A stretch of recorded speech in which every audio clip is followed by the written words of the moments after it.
Today on Fear and Greed, the Magnificent Seven tech stock slump led by Tesla, and cryptos are losing their shine.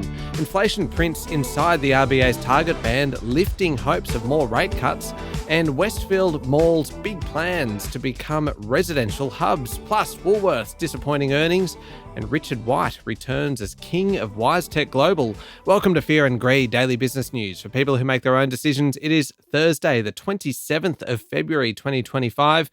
I'm Michael Thompson, and good morning, Sean Aylmer. Good morning. Very special day today, Michael. My mother turns 93. Oh, happy birthday, Mrs. Aylmer. I'm sure she'll be listening. Oh, I hope so. The main story this morning, it feels like we should have had a more positive lead story then for her, but the Magnificent Seven tech stocks, Sean, that powered a 54% surge on Wall Street over the past 2 years are officially in correction territory. Yesterday, the Bloomberg Magnificent Seven index dropped more than 3%, which takes the slide since the December 17 peak past 10%. That slide has seen about $2.5 trillion worth of value wiped off the stocks, led by a 37% plunge in Tesla's share price. In fact, Tesla's market value fell back below $1 trillion yesterday morning, following an 8% sell-off. That came after Tesla's sales in Europe dropped 45% last month, even though EV sales in the region rose 37%. Amazon, Microsoft and Alphabet, owner of Google, have lost at least 10% since mid-December, while Apple and Nvidia are down about 2%. Nvidia, of course, is releasing its results this morning after we go to air. Meta Platforms, owner of Facebook, is the only winner of the Magnificent Seven since December 17. It's up about 5%. The question being asked really is the golden run for the tech sector over? Very hard to call that, maybe. I was going to say, that is a big claim to make. It is. A measure of, look at some of the data. A measure of smaller companies in the US, the Russell 3000 index, it's flat since the middle of December last year, while the Magnificent Seven have dropped 10%. So smaller co's have definitely outperformed. The broad-based S&P 500 is down 1.5%. If you actually take out those seven, it's higher, and Magnificent Seven are down 10%. So certainly there are signs that the golden era of tech might be coming to an end, though I wouldn't bet your house on it. So why, though? I imagine there's multiple factors that are contributing to this. There are. The immediate reasons include the fact that Trump 2.0 is focused on tariffs, and every tech giant imports goods and services. We had that discussion last week about an iPhone, and no country could create an iPhone themselves. They need inputs from other countries. So when your tariffs are there and you're buying stuff from overseas, then that ups prices, that'll hurt earnings. Trump 2.0 is also focused on middle America. Think steelworks, manufacturing, those sorts of things. They're the industries gaining from the new government, making them relatively more attractive investment options. So if I've got $1 million, I want to put it somewhere, you can put it in Nvidia, which is extremely highly priced, or maybe in steelmaking, which is getting all this government money, then you think about going to steelmaking. There's also the emergence of companies like DeepSeek out of China, proving competition in boom areas like AI. Just the fact that these tech companies are so highly priced at the moment, that's not helping them either. It's not to say the tech titans are going to tumble, but they're likely to underperform.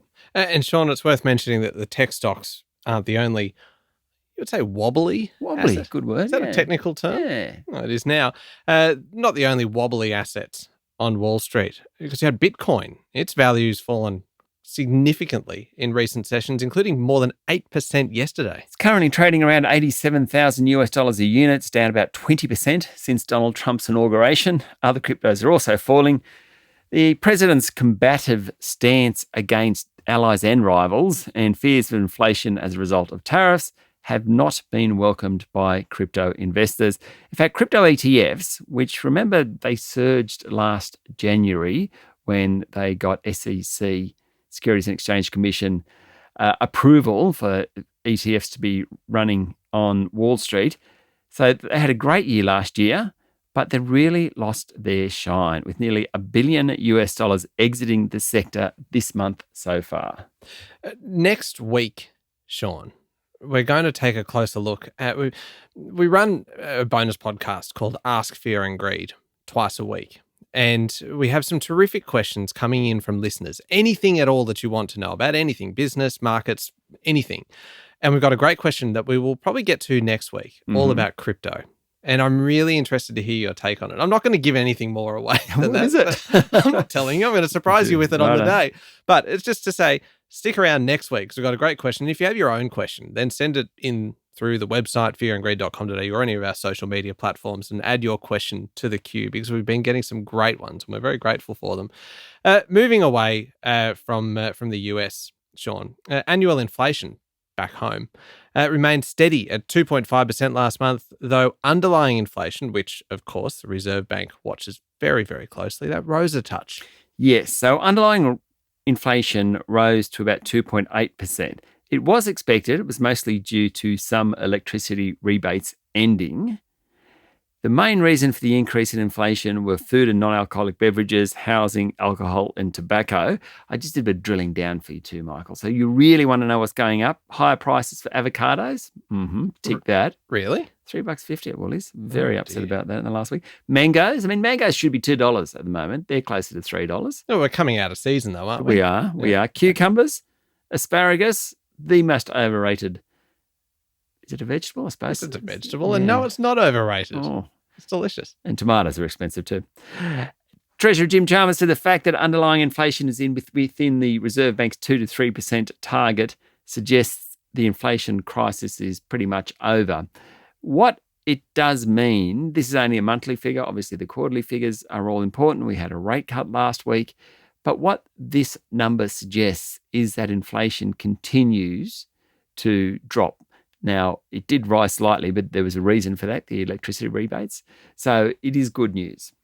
Sean, coming up after the show today, we have an interview with Meg O'Neill, the CEO of Woodside Energy.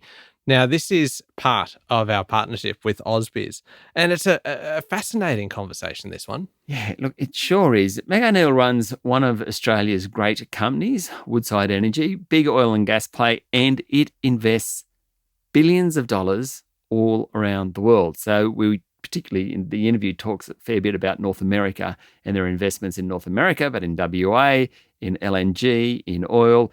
It's just, I mean, not often do you get such a great sort of one-on-one with a CEO of such a global player. And especially one that is quite politically exposed in terms of any decisions that are made by the US, by the Trump administration, and that is addressed in this conversation. It's a must listen. She has a great response to that. Yes. Tell us. So there's two parts to it. There is the concession, I would say, that the Trump administration's actions have been a little helpful to both Woodside and the broader industry as well. Statement. But also the fact that then when you have the president kind of posting on, say, Truth Social and other places, things like "drill, baby, drill," it does send a very clear message to the industry that really you've got a fairly friendly government in place. Yep. And so it's a great interview. It comes to us courtesy of our partnership with AusBiz, who are the country's leading provider, Sean, of live and on-demand video of the latest news in Australian business, markets, economy and startups. Sign up for free at ausbiz.com.au. We still have a lot to cover. We're talking about the net profit fall at Woolies. Richard White is back at Wisetech, though I suspect he never actually left, did he? I don't think so. Anyway, plenty more still to come. Don't go anywhere. We'll be back in a moment with the rest of the day's business news.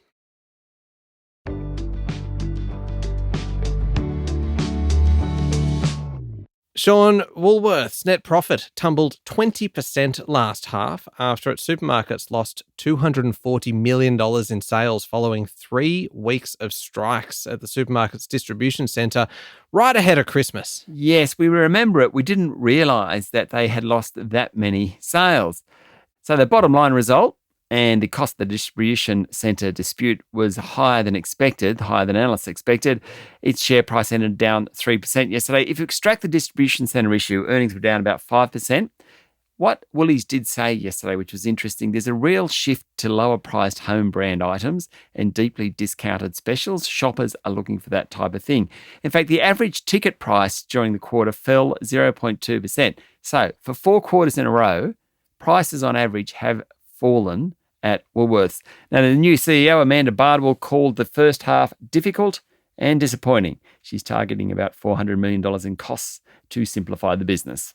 Wisetech Global has appointed billionaire founder Richard White as executive chairman, marking his return to the top job at the company after a 4-month absence and despite a number of allegations against Mr. White being investigated by the company's board. Clearly, Mr. White has won the battle to control the company he founded 31 years ago. Yesterday, Wisetech chair Richard Demery and 3 independent directors resigned from the board over, and I quote, intractable differences, end quote, over Mr. White's role. Mr. White told investors he's back and fully engaged and in for the long haul. Earnings for the December half were down due to the slow delivery of 3 projects. Now, that delivery was slowed during the period that Mr. White was removed as CEO. The inference yesterday was that the company needs Mr. White back to get things back on track.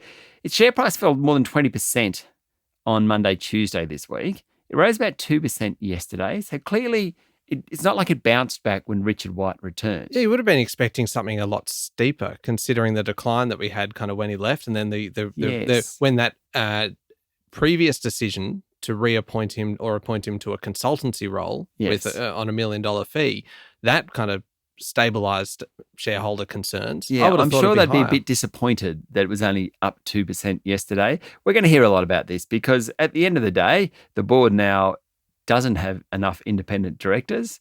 The single independent director that they do have is someone who worked at the company for many, many years previously and then left.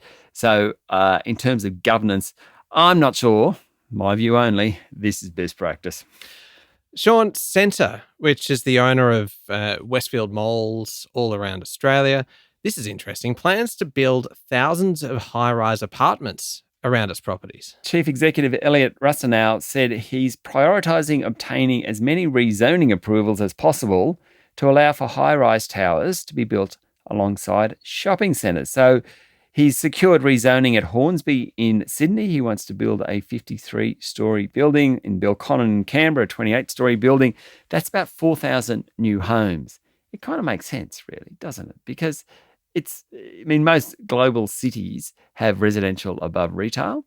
Yeah, and there's been a big push towards increasing density. And the thing is, wherever shopping centres are, there is usually the infrastructure to actually support it. Exactly right. So it makes perfect sense.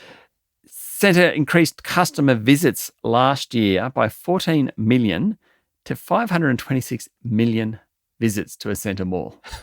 Was it a couple of years ago? Everyone saying the mall is dead? Yeah. And so they've got 42 centres. 19 are fully occupied. 5 have just one vacancy, right? So basically, 60% are fully occupied. There's a total lack of retail space. The whole idea that the mall was dead and bricks and mortar retail is dead, absolutely junked. It's back. Yep, greatly exaggerated.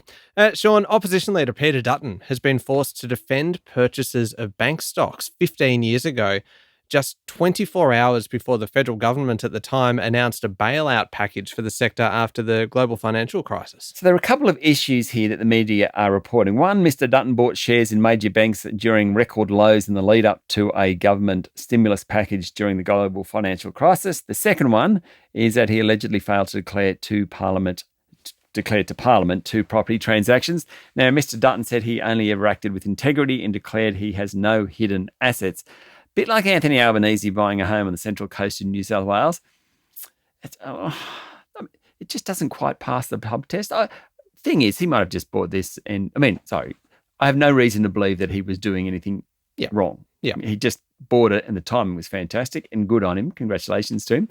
It just doesn't look good. Yeah, it's all about optics, isn't it? Yep. Cost of living pressures have hit the travel sector with both Flight Centre and Hello World reporting disappointing earnings. Hello World, one of my favourite names. Yeah. Well, as soon as I do that, you want to launch into the start of John Law's show. Hello World. Hello I'm World. John Law. Yes, basically, lower airfares aren't helping those companies. Flight Centre's share price dropped 10% yesterday. Hello World's was down 19% on the back of lower transaction volumes. Just very quickly, how did the local market finish up yesterday? Ended down just a touch. S&P ASX 200 was 8,241 points at the end of the session. Of course, it's all about earnings season at the moment. Indeed, it is. Now, turning to international news, Kiev has agreed terms with Washington, Sean, on a minerals deal that Ukrainian officials hope will improve relations with the Trump administration and pave the way for a long-term US security commitment. Ukrainian officials say Kyiv is now ready to sign the agreement on jointly developing its mineral resources, including oil and gas, after the US dropped demands for a right to $500 billion in potential revenue from exploiting the resources. Although the text lacks explicit security guarantees, the officials say they've negotiated far more favourable terms and depicted the deal as a way of broadening the relationship with the US to shore up Ukrainians' prospects after 3 years of war, according to a report in the FT. Ukrainian President Volodymyr Zelensky is planning to travel to Washington later in the week to visit US President Donald Trump and formalise the deal. After Trump called him a dictator, that's going to be a little bit frosty, isn't Dictator it? and a mediocre comedian. Yeah. Yeah, he didn't miss. It will be a little bit uncomfortable. The cameras will be well and truly watching that one, and so will we. Sean, up next is the Fear and Greed Daily interview. Our guest today is Meg O'Neill, CEO of Woodside Energy, courtesy of our friends and partners at AusBiz. That's coming up in the Fear and Greed playlist on your podcast platform or at fearandgreed.com.au.